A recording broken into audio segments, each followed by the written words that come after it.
Try beating me, lady. Diane Harrington leaned back, scanning Lena from head to toe.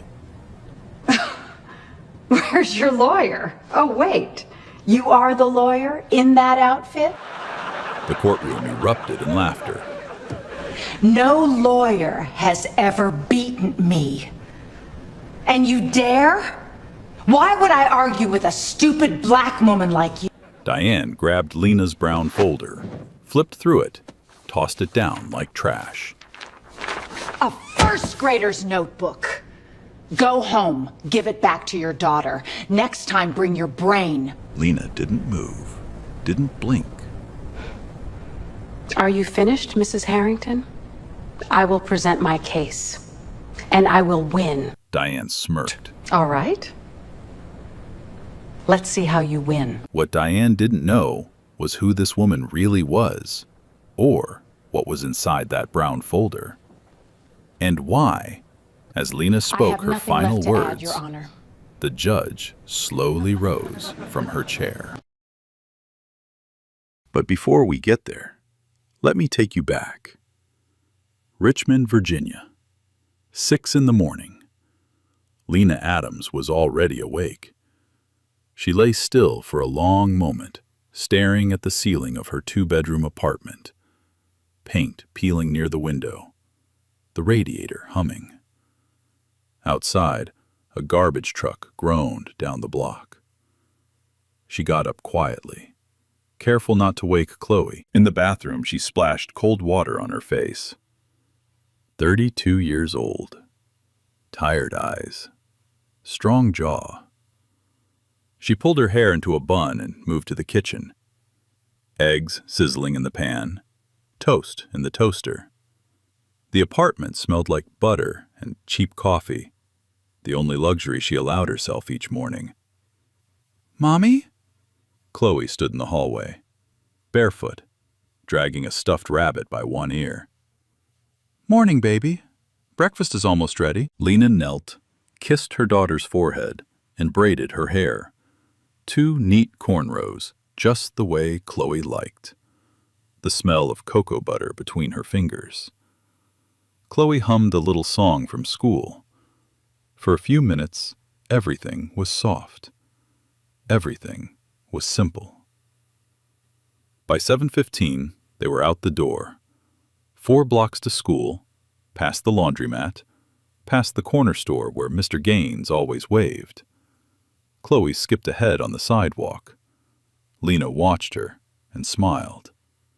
Then she went to work. The Richmond Community Legal Aid Center sat in a narrow brick building on East Broad Street. Worn carpet, buzzing fluorescent lights, 3 desks, 2 filing cabinets, and a coffee maker that hadn't worked since last winter. Lena was the senior paralegal. She answered phones, organized case files, helped walk-in clients fill out paperwork they didn't understand. Restraining orders, custody forms, eviction defenses. Every day, someone else's crisis landed on her desk. Everyone in that office knew she was overqualified. Her best friend, Denise Brown, said it all the time. "Girl, you graduated from Columbia Law. You clerked for a federal judge. Why are you sitting here answering phones?" Lena always gave the same answer. "This is where I need to be right now." What she never said, what she never talked about, was why she left. 4 years ago, Lena Adams was one of the brightest young attorneys at a top litigation firm in Washington, D.C. Top 5% of her class at Columbia Law. Clerked for Judge Harold Bennett on the 4th Circuit Court of Appeals. Partners talked about her making partner before 40.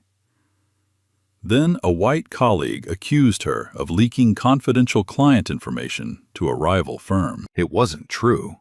Not a single word. But the accusation was enough. The firm launched an internal investigation. 8 months.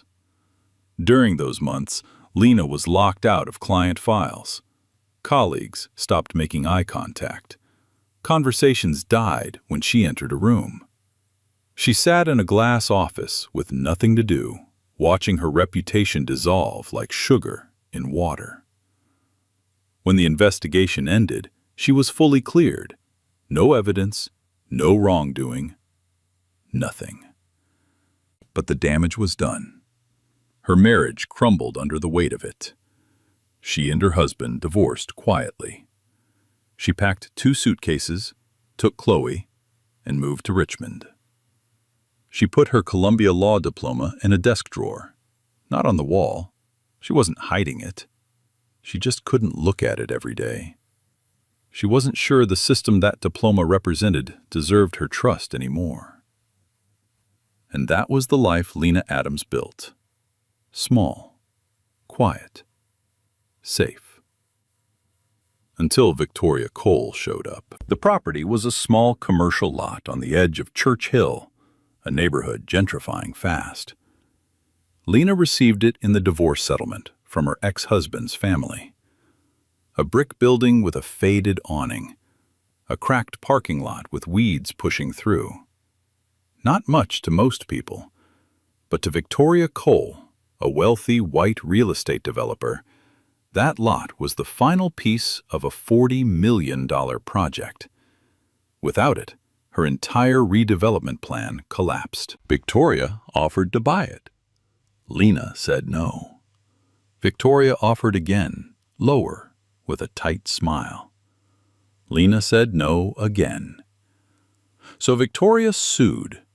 She claimed the land belonged to her family, based on a verbal agreement between her late father and Lena's former father-in-law. Never written, never witnessed, never recorded. And to win, she hired the best.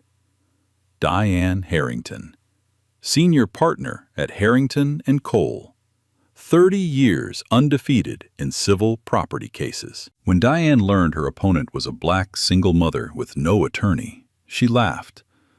She turned to her associate, Brett Sullivan, and said, "This'll be over before lunch." Lena couldn't afford a lawyer. She called 4 firms in the first week. 2 never called back. 1 quoted $15,000 just to start. The last one said, "Honestly, Miss Adams, if Diane Harrington is on the other side, save your money. You don't stand a chance." So Lena decided to represent herself. She filed her initial response on a Tuesday afternoon, typed it at the legal aid office after hours. Denise stayed late to help format it. It wasn't fancy, but it was clean and complete. 3 days later, a courier arrived at her door. A thick brown envelope from Harrington & Cole. Inside, over 400 pages. Interrogatories, document demands, requests for admissions, deposition notices. Each one more suffocating than the last. Lena sat at her kitchen table that night, staring at the stack. Chloe was already asleep. The apartment was dead quiet. Just the hum of the refrigerator and the slow drip from the bathroom faucet she kept meaning to fix. She picked up the first page and started reading. She didn't stop until 2 in the morning. This was Diane Harrington's signature move. Paper warfare.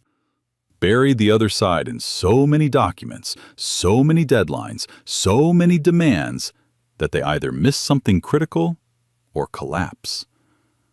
Against a solo litigant with no team and no budget, it was a slow execution. Diane had used it dozens of times. On single mothers, on elderly homeowners, on people who couldn't fight back. It always worked. Every night that week, after Chloe was in bed, Lena sat back down at the kitchen table. Yellow legal pad, black pen, cold coffee going stale beside her. The kitchen light flickered every few minutes, casting shadows across the paperwork. She went through every page, every question, every demand, line by line, word by word. She didn't miss a single deadline, but Diane wasn't done. Not even close. 2 weeks later, Lena received a deposition notice. Not at a neutral office, not the courthouse. Harrington and Cole's headquarters, top floor of a glass tower in downtown Richmond. Lena arrived alone, her best blazer slightly too big in the shoulders. She carried just a single folder. Her shoes clicked against the cold marble lobby floor. The receptionist barely glanced at her. She was led into a conference room the size of her entire apartment. Floor-to-ceiling windows overlooking the city. A polished mahogany table that could seat 20. Crystal water glasses lined up in a row. At the far end sat Diane, flanked by Brett Sullivan and 2 junior associates. A paralegal in the corner surrounded by exhibit boxes. A court reporter with her fingers on the keys. 5 against 1. Diane didn't stand when Lena entered. She glanced at her watch. "You're 3 minutes late. Let's not waste any more of my time." The questions started immediately. They weren't about the property. "How much do you earn per year, Ms. Adams?" "Do you receive any form of government assistance?" "How many hours per week do you actually spend with your daughter?" "Do you consider yourself a present mother?" "Would you say your living situation is stable enough for a prolonged legal proceeding? Or is it already falling apart?" Lena answered each question calmly, precisely, without breaking eye contact. Then Diane leaned forward. "Is it true you left your previous law firm while under investigation for leaking confidential client information?" Lena paused. 1 second. 2. "The investigation found 0 evidence of wrongdoing. I was fully cleared." Diane smiled. "That's not what I asked. Did you leave while under investigation? Yes or no?" "I left after being cleared." "Interesting." Diane tilted her head. "So you do have legal training, a fancy degree. Top of your class, I hear. And yet—" She gestured around the room, at her team, at the boxes, at the court reporter. "You couldn't find a single attorney in this entire state willing to sit next to you today. What does that tell us about your case, Ms. Adams?" Brett Sullivan stared at his blank notepad. He didn't write a word. One of the junior associates looked away. But the humiliation didn't stop at the deposition. The following week, Lena walked through the courthouse hallway to file a motion. She heard laughter ahead. Diane and Victoria Cole were standing near the elevators, talking to another attorney. Victoria spotted Lena first. Her eyes traveled slowly from Lena's shoes to her face, the way you'd look at something stuck to the bottom of your shoe. "Wait," Victoria raised her hand. "That's her? That's who's holding up my $40 million project?" She laughed out loud. "Diane, this woman is the reason I've been delayed 3 months?" Diane shrugged. "Don't worry, Vic. People like her always fold. Always. Give it another week." A security camera above the elevator recorded the entire exchange. And a local journalist covering another case that day saw it from across the hallway. Lena kept walking, filed her motion at the clerk's window, didn't respond, didn't react. Head up, back straight, eyes forward. But when she got to her car, she sat in the driver's seat for a long time. Hands on the wheel, engine off, forehead pressed against the steering wheel, eyes closed. The worst came 2 days later. During a recess at a preliminary hearing, the hallway was nearly empty. Diane found Lena near the water fountain. She stepped close. Too close. Close enough that Lena could smell her perfume, something expensive and sharp. "Let me be honest with you," Diane said quietly. "No audience, no smirk, no theater. no performance, just cold. You are in way over your head. You have no resources, no support, no chance. I will drag this through every appeal, every motion, every continuance available under the law. I will bleed you dry, not because I have to, but because I can. And nobody in this building is going to lift a finger to stop me. She paused, let the words land. Walk away now, and you keep whatever dignity you have left.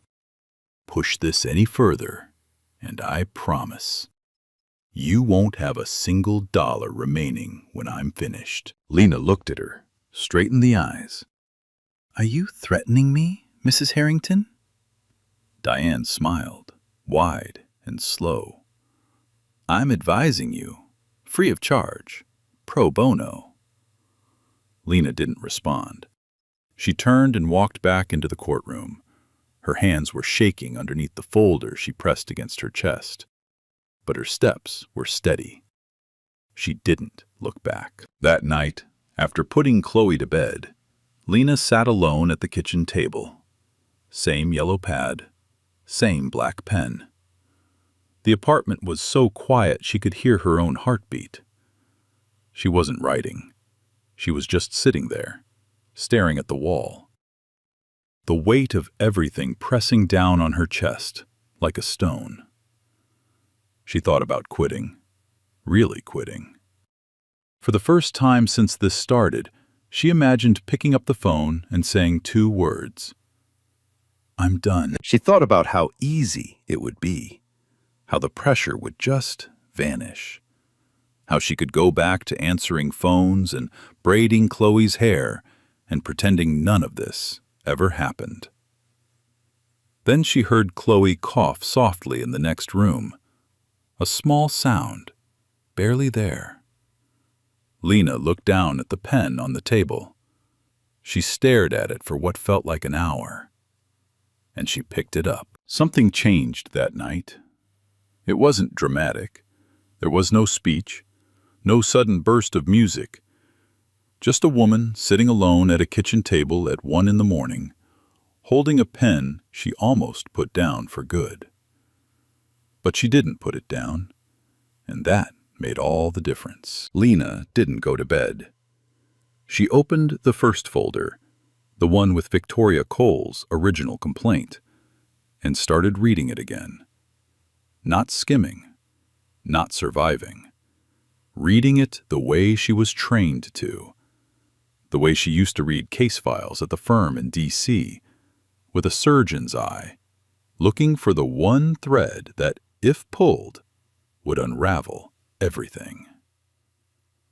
By 3 a.m, she had found the first loose thread. Victoria's claim rested entirely on a so-called verbal agreement between her late father and Lena's former father-in-law. There was no written contract, no signed document.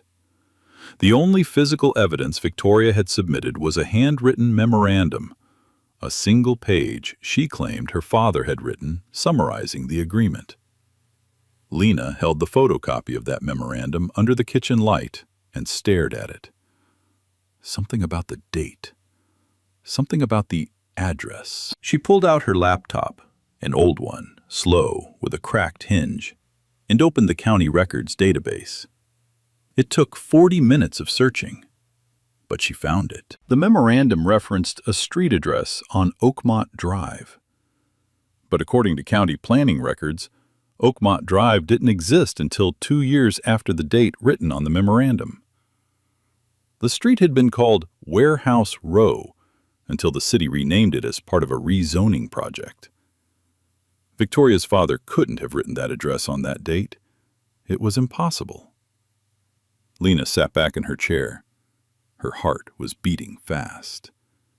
She kept going. The memorandum also included a notary stamp, a detail meant to give the document an air of legitimacy. Lena looked up the notary's license number. The license had expired 14 months before the date on the document. 2 inconsistencies, both verifiable. both devastating. She opened a new page on the yellow legal pad. Not notes this time. Strategy. The next morning, Lena dropped Chloe at school and went straight to the legal aid office. She told Denise everything. Denise listened, eyes wide, then pulled up the county clerk's archive on her computer. If there's anything else in there, any other document related to the property, we'll find it, Denise said. They spent 3 days searching. The county clerk's archive was not digital. It was a basement room in the old municipal building. Rows and rows of metal shelving, cardboard boxes labeled by year, fluorescent lights buzzing overhead, the smell of old paper and dust. On the third day, in a box from 22 years ago, Lena found it.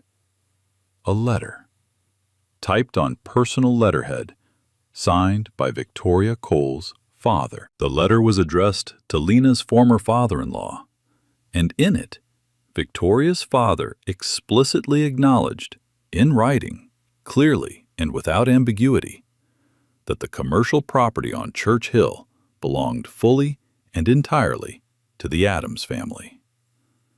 There was no agreement to transfer it. There never had been. Lena held the letter with both hands. She read it twice, 3 times. Her fingers were trembling. This single piece of paper destroyed Victoria's entire case. Lena made a certified copy. She placed the original back in the archive, and she slid the copy into her brown folder, the same folder Diane had picked up and tossed down like trash. She didn't tell anyone except Denise, not yet. She knew that if Diane found out about the letter before trial, she would find a way to suppress it, discredit it, or bury it in procedural motions. The element of surprise was the only advantage Lena had. She intended to use it at exactly the right moment. But Lena wasn't done preparing. That evening, she sat in her car in the parking lot of the legal aid office and made a phone call she hadn't made in 4 years. "Judge Bennett, this is Lena Adams." Silence on the other end. Then a slow, warm voice. "Lena, my God, it's been a long time." Judge Harold Bennett, retired, 71 years old. He had supervised Lena during her clerkship on the Fourth Circuit. He had written her a letter of recommendation that called her the most naturally gifted legal mind I have encountered in 30 years on the bench. When Lena left the profession, he was the only person from her old life who had called to check on her. She told him about the case, about Victoria, about Diane, about representing herself. He listened without interrupting. When she finished, he said, "What do you need from me?" "I need you to testify about my work, about my abilities. Would you be willing to appear by video?" "Lena, I would fly to Richmond and sit in that courtroom myself if you asked me to." She smiled for the first time in weeks. 3 days later, another door opened. A knock on Lena's apartment door on a Saturday morning. She opened it to find Martha Dawson standing on the doorstep, an elderly white woman with silver hair, a wool cardigan, and sharp blue eyes. Martha was 68. She had lived in the Church Hill neighborhood for over 40 years. She had known both families, the Coles and the Adams family. And she remembered something no one else did. "I remember the neighborhood meeting," Martha said, standing in Lena's kitchen with a cup of tea in her hands. "It was years ago. Victoria's father stood up in front of everyone and said, clearly in front of the whole room, that the property belonged to the Adams family. His exact words were, 'That land is theirs, always has been.' I remember it because I thought it was such a decent thing to say." "Would you be willing to testify to that in court?" Lena asked. Martha set her teacup down. Honey, I've been waiting for someone to ask. That week, Lena filed a series of pretrial motions. She formatted them precisely, clean citations, tight arguments. Each motion was strategically designed, not just to argue her case, but to lock in specific evidentiary rules that would prevent Diane from excluding the letter or Martha's testimony at trial. Diane received the motions. She barely read them. She filed a motion to dismiss, calling Lena's filings amateurish at best. Judge Eleanor Whitfield denied the motion to dismiss. She noted, without elaboration, that Lena's filings were well-constructed and procedurally sound. Diane told Brett Sullivan it was beginner's luck. Brett read the filings that night at his apartment. For the first time, he felt something he hadn't expected. He felt worried. Lena had the letter. She had Martha. She had Judge Bennett. But she knew that wasn't enough. Diane Harrington didn't lose because her clients were always right. She won because she controlled everything. The pace, the evidence, the witnesses, the mood in the room. If Lena walked in with just the letter, Diane would challenge its authenticity or drown it in objections before anyone could read a single word. Lena needed to dismantle Diane's case piece by piece before she ever opened that folder. So she went hunting. Diane's filing listed a forensic handwriting expert, Dr. Charles Whitmore, who would testify that the handwritten memorandum was authentic. Impressive credentials. 30 years of experience. Published in 2 academic journals, testified in over 50 cases. Lena spent an evening searching federal court databases. Denise sat beside her, pulling case numbers. At 11:15 that night, they found it. 3 years ago, Whitmore had testified in a federal fraud case in the Eastern District of Virginia. The judge struck his testimony from the record and issued a written opinion calling his analysis unreliable and insufficiently rigorous. The case number was right there in the database, available to anyone who bothered to look. Diane clearly hadn't bothered. But that wasn't all. Buried on page 312 of Diane's billing disclosures, Lena found the payment to Whitmore. $18,000, 3 times the standard rate for a handwriting analysis in a civil property case. You don't pay an expert triple the going rate unless you need them to say something very specific. Lena circled the number twice on her yellow legal pad. Next, Victoria's sworn declaration. Victoria described the verbal agreement happening at the Cole family residence on Birch Lane in the summer of 1999. But county property records showed the Cole family didn't purchase the Birch Lane house until March of 2001. Victoria had placed herself in a house her family didn't yet own, describing a conversation that couldn't have happened there. 3 inconsistencies now. The street name that didn't exist yet, the expired notary stamp, the impossible meeting location, each one small enough to explain on its own. Together, an unmistakable pattern of fabrication. Lena organized her cross-examination across 6 yellow legal pad pages, every question mapped to a specific document, every document tied to a verifiable public record, every fact designed to lead Diane's witnesses into a corner they couldn't escape. Past midnight. Chloe had been asleep for hours. The apartment was perfectly still. Lena walked to her bedroom and opened the desk drawer. The Columbia Law diploma sat where it had been for 4 years, face down, beneath old bills and expired coupons. She pulled it out slowly, held it under the bedroom light. Her name, the gold seal, the date. She hadn't looked at it in so long it felt like it belonged to someone else entirely. A younger woman. A braver woman. A version of herself who still believed the system could be fair. But tonight, for the first time in 4 years, she didn't feel the bitterness. She didn't feel the shame. She felt something she hadn't felt since the day she walked out of that D.C. firm for the last time. She felt ready. She placed the diploma on the nightstand, leaning it against the lamp, looked at it for a long moment.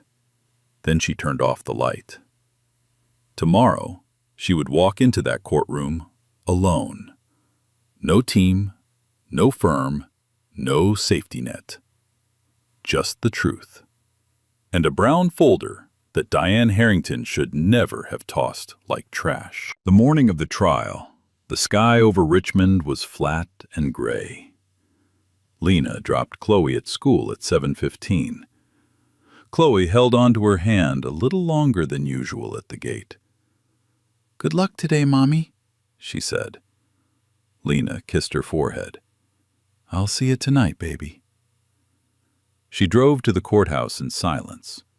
No radio, no music, just the sound of the engine and her own breathing. The courtroom was filling when she arrived. Word had spread. A single mother representing herself against Diane Harrington. People wanted to see it. The gallery was nearly full. Local attorneys, courthouse staff. A reporter from the Richmond Times-Dispatch sat in the third row with a notebook open on her lap. Diane Harrington arrived at exactly 9 o'clock. She walked in like she owned the building. Behind her came Brett Sullivan, 2 junior associates, and a paralegal pushing a cart stacked with 4 boxes of exhibits. Their shoes echoed in unison across the marble floor. Then Lena walked in, alone. 1 blazer, 1 brown folder, 1 glass of water. Whispers rippled through the gallery. Diane glanced at Lena, then turned to Brett with a small smile. She didn't say anything. She didn't need to. The image spoke for itself. An army on one side, a woman with a folder on the other. Judge Eleanor Whitfield entered. The courtroom rose. She sat down, adjusted her glasses, and said, "We will now hear opening statements. Ms. Harrington, you may begin." Diane stood. Her opening was a performance, polished, theatrical, dripping with confidence. She paced the floor. She gestured toward her exhibit boxes. She referred to Lena as the opposing party without ever using her name. Not once. "This is a straightforward property matter, Your Honor," Diane said.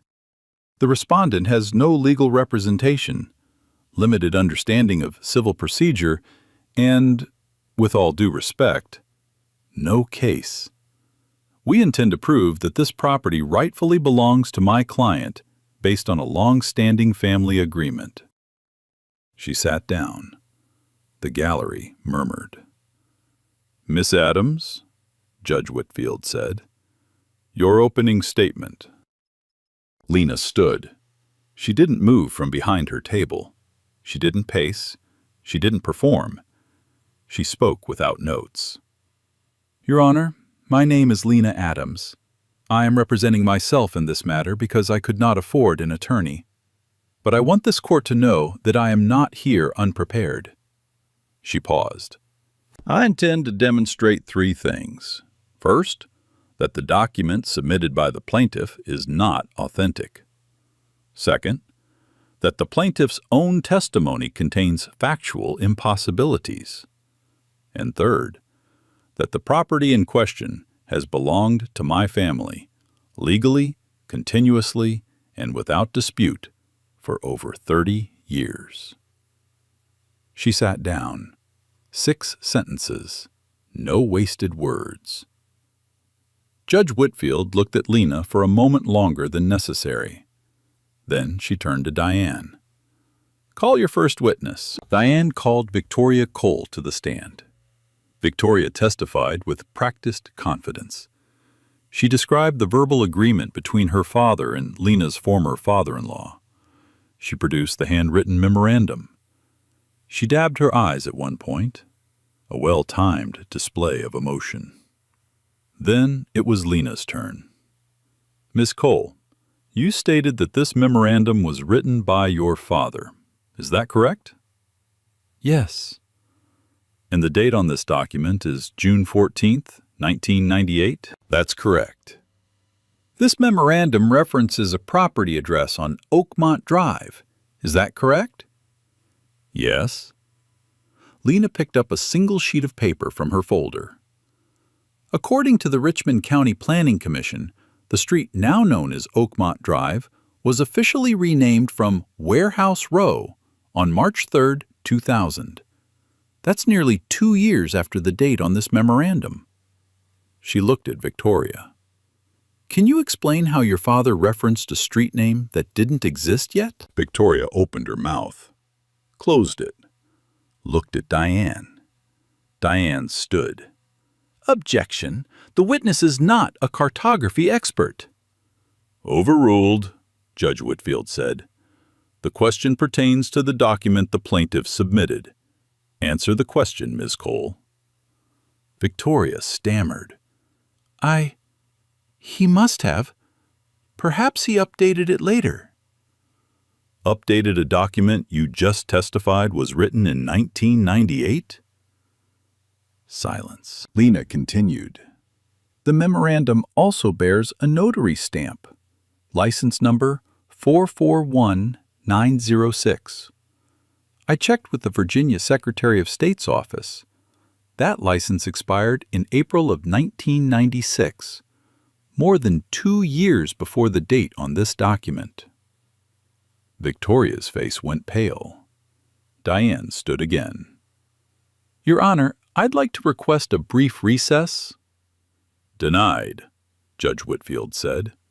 Continue, Miss Adams. Lena turned to the gallery for just a moment, not for dramatic effect, but because she needed a breath. Then she faced Victoria again. One more question, Miss Cole. Your sworn declaration states that the verbal agreement took place at your family's residence on Birch Lane in the summer of 1999. But county records show your family didn't purchase the Birch Lane property until March of 2001. She paused. So the street name on the memorandum didn't exist. The notary license had expired, and the meeting happened in a house your family didn't own yet. Lena set the paper down. No further questions. The courtroom was dead silent. Diane sat frozen in her chair. Brett Sullivan closed his laptop slowly. One of the junior associates stared at the table, and from the bench, Judge Eleanor Whitfield looked at Lena Adams. Really looked at her. For the first time. Diane Harrington had not become the most feared litigator in Virginia by folding under pressure. She had been surprised before, but she had never, in 30 years, lost a case she intended to win. She did not intend to start today. During the lunch recess, Diane made 3 phone calls in 12 minutes, pacing the hallway with her phone pressed to her ear. Brett Sullivan stood nearby, watching her face tighten with every call. By the time she hung up, she had a new strategy. If she couldn't win on the evidence, she would destroy Lena's credibility. When court reconvened, Diane called Dr. Charles Whitmore to the stand, her forensic handwriting expert. Whitmore testified that the memorandum was consistent with the writing style of Victoria's late father. Lena stood for cross-examination. Dr. Whitmore, how much were you paid for your analysis in this case? That's a standard consulting fee. $18,000. The standard rate for a forensic handwriting analysis in Virginia is approximately $6,000. You were paid 3 times that, correct? Whitmore shifted. My rates reflect my experience. Your experience? Lena picked up a document. In United States v. Brennan, Eastern District of Virginia, 3 years ago, Judge Calloway struck your testimony from the record. She wrote that your methodology was, and I'm reading directly, unreliable and insufficiently rigorous. Do you recall that? Whitmore's face went red. That case was different. Did Judge Calloway strike your testimony? Yes or no? Yes, but no further questions. Diane was on her feet before Whitmore left the stand. Your Honor, I'd like to redirect. Briefly, Judge Whitfield said. But the damage was done. The gallery murmured. The reporter wrote furiously. Brett sat motionless.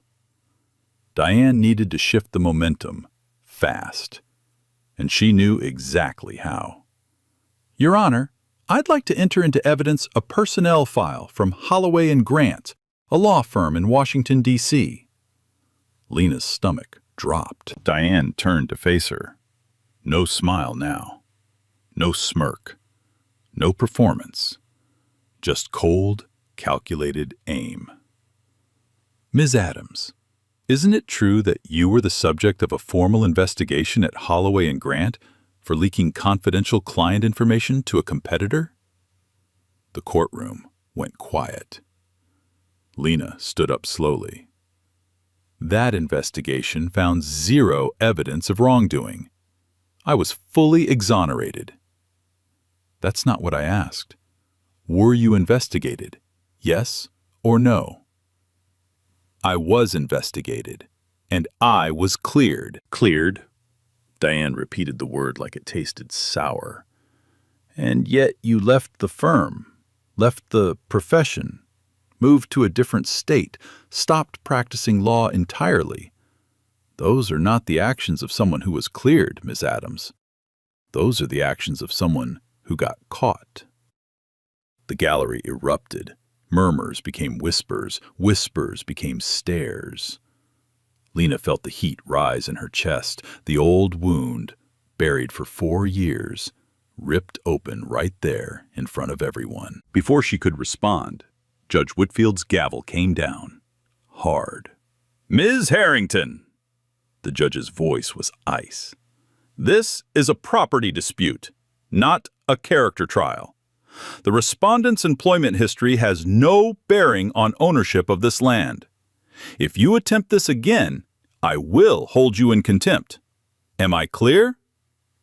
Understood, Your Honor. Court is adjourned until 9 o'clock tomorrow morning. The gavel came down again. Conversations erupted across the gallery. In the hallway, Victoria Cole grabbed Diane's arm. What was that? You said this would be easy. You said she was nobody. Diane pulled her arm free. It's not over. It better not be. Victoria's voice rose, loud enough for everyone in the hallway to hear. Because I am not losing a $40 million project to her. That land is wasted in the hands of someone like her. Wasted. The words echoed down the corridor. 2 clerks looked up. The reporter from the Richmond Times-Dispatch, walking toward the exit, stopped. She turned around slowly, and she wrote something down in her notebook. Victoria didn't notice, but Diane did. And for the first time that day, something close to real fear crossed her face. Down the hallway, Lena stood alone near the courthouse exit, back against the wall, folder pressed against her chest, eyes closed. She wasn't celebrating. She wasn't relieved.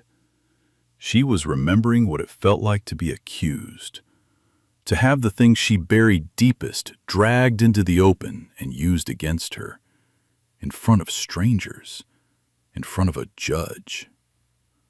But she was still standing, and tomorrow she would finish what she started. Day 2. Lena arrived at the courthouse before 8. Same blazer, same brown folder, but something was different. The way she walked, the way she held her shoulders. She wasn't surviving anymore. Not today. She was hunting. The courtroom was packed.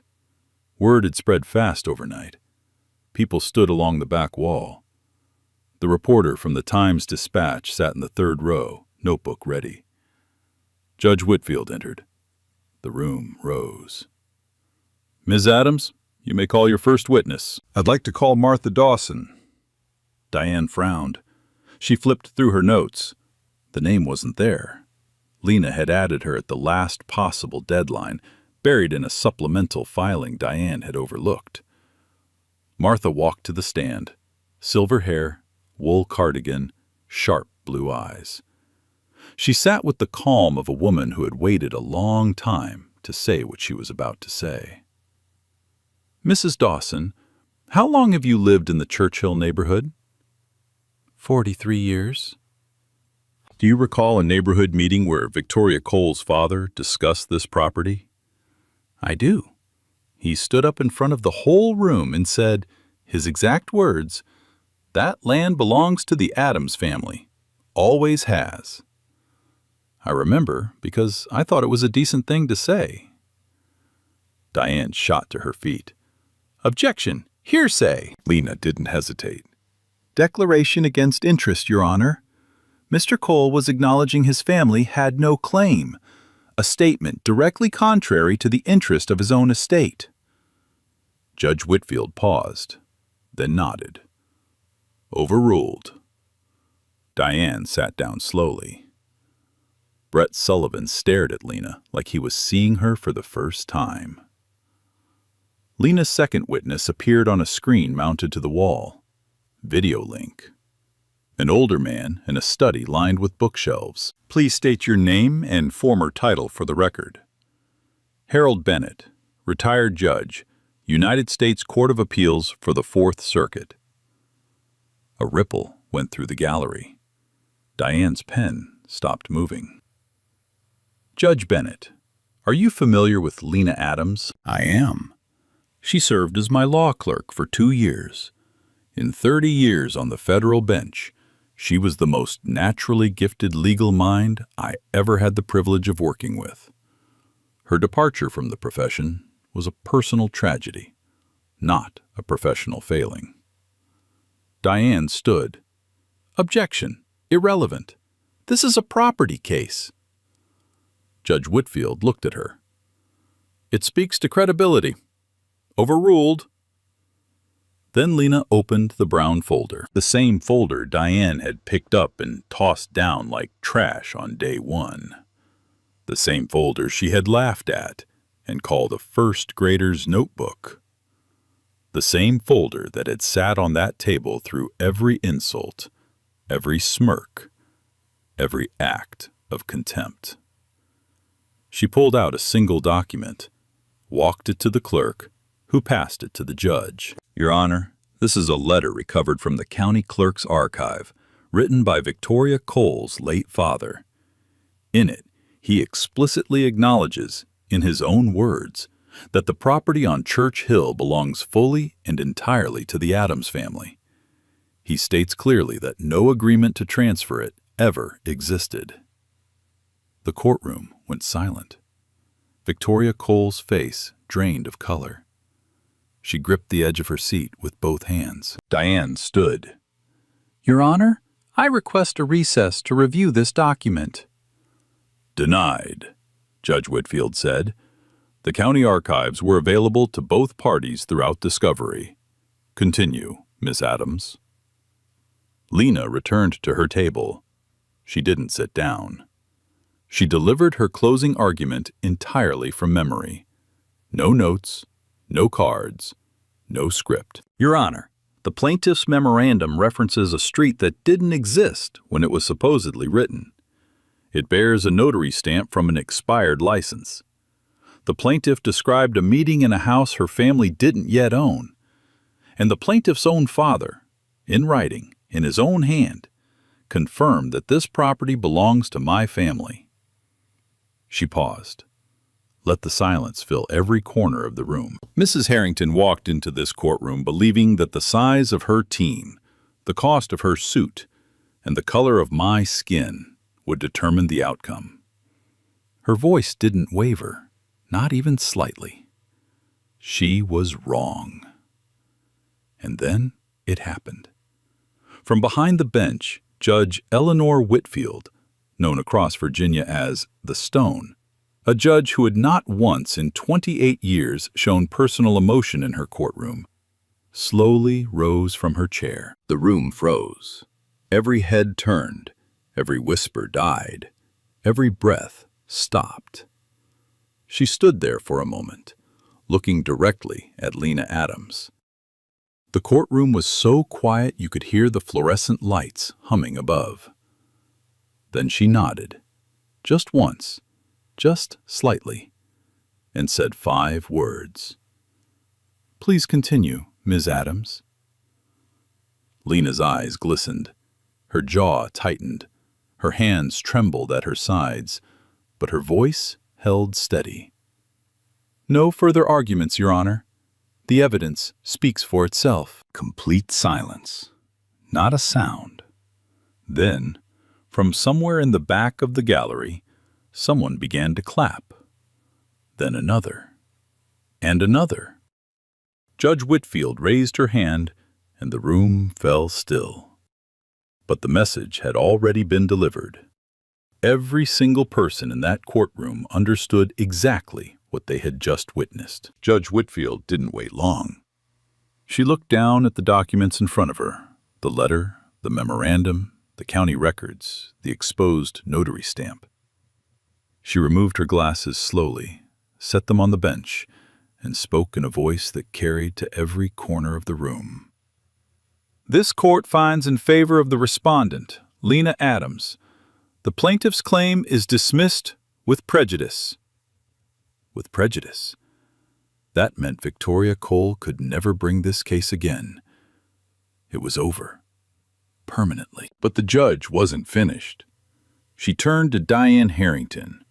Her voice was calm, measured, and absolutely devastating. "Mrs. Harrington, in my 28 years on this bench, I have rarely witnessed such contempt, not only for an opposing party, but for the integrity of this court. You submitted a document with verifiable inconsistencies that a first-year law student could have identified. You presented an expert witness whose testimony had been previously struck from the federal record, and you attempted to discredit the respondent by introducing irrelevant employment history designed solely to prejudice this proceeding." She paused. "I am formally referring your conduct to the Virginia State Bar for ethics review. Additionally, I am sanctioning you for discovery abuse and courtroom intimidation. You will receive the written order by end of day." Diane stood completely motionless. Her face was blank, not defiant, not angry, just empty. The face of a woman watching 30 years of reputation collapse in 60 seconds. Brett Sullivan quietly closed his laptop. He didn't look at Diane. He stacked his papers neatly, placed them in his bag, and sat still. In the gallery, the reporter had stopped writing. She was just watching. Victoria Cole stood up from her seat. Her lips were pressed into a tight line. She walked to Diane in the hallway and said, "You told me this was guaranteed. You told me she was nothing." Diane didn't respond. "We're done," Victoria said. "I'll be finding new counsel, and I'll be sending your firm a bill for wasted time." She turned and walked away without another word. Within 48 hours, the dominoes began to fall. Day 1. The reporter from the Richmond Times-Dispatch published her article. The headline read, "Single Mom Defeats Top Litigator in Stunning David versus Goliath Property Case." The article included details of the hallway exchange, the security camera footage, and Victoria Cole's words, "That land is wasted in the hands of someone like her." The article went viral within hours. Day 3. The hashtag Lena Adams began trending. Legal commentators across social media praised her cross-examination. Two of Harrington and Cole's largest corporate clients quietly terminated their retainer agreements. Week 2. 3 former opponents of Diane Harrington contacted the Virginia State Bar. Each one reported similar patterns: intimidation of pro se litigants, aggressive personal attacks, and a disproportionate pattern of targeting people of color. The bar opened a formal investigation. Month 2. The disciplinary hearing was held. Evidence was presented: deposition transcripts, courthouse footage, billing records, and testimony from former opponents. Diane's defense was that aggressive advocacy was not misconduct. The panel disagreed. Her law license was suspended for 18 months. She was ordered to complete 200 hours of pro bono legal work for underserved communities and mandatory ethics training. Month 3. Brett Sullivan submitted his resignation from Harrington and Cole.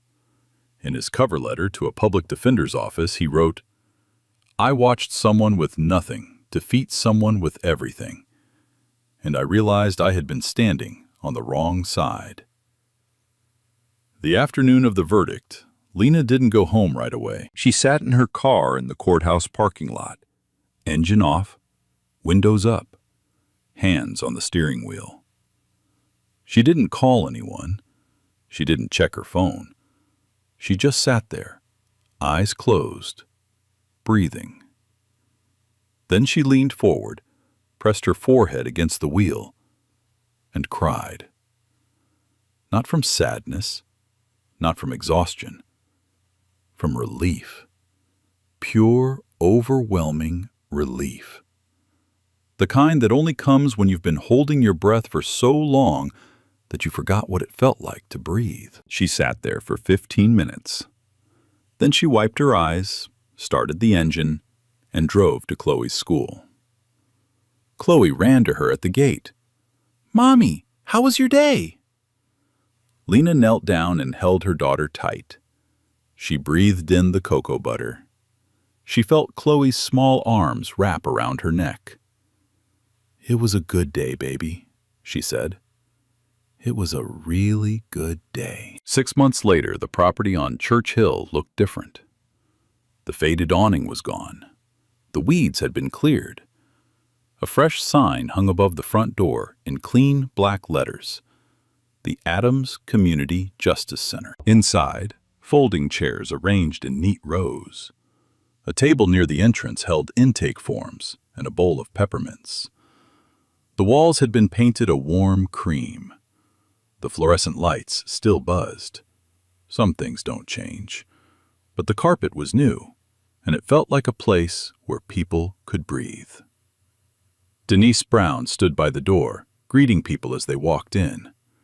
Neighbors, single mothers, elderly couples clutching envelopes full of paperwork they didn't understand. Chloe sat in the corner, coloring quietly.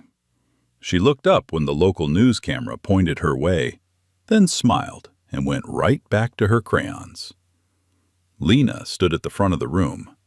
She smoothed her blazer, the same one, still slightly too big in the shoulders, took a deep breath, and smiled. "Welcome, everyone.